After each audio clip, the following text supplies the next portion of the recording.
ubwo ni iki ngiyo menya byagenze ute wenda iyo menya nshobora kuba ubu navuga gute wenda ari nk'amafaranga nagombaga gusiga mu rugo nkayagendana nkayatanga iyo menya nkayasiga mu rugo sibyo ariko tugende kuri ibyo ngibyo ntago ari ukwiyemera ntago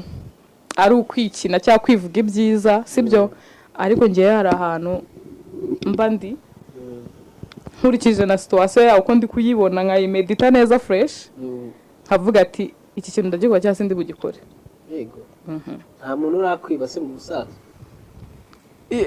umupiri ntagasho uwa yes cyangwa se ndumiwe so hari n'ibyo nshobora gukoreshwa n'icyo nanyweye n'icyo nafashe you understand so nibyo rero byabaye Gisenyi abantu barenjoyinze bagera abo nyine bakora amabara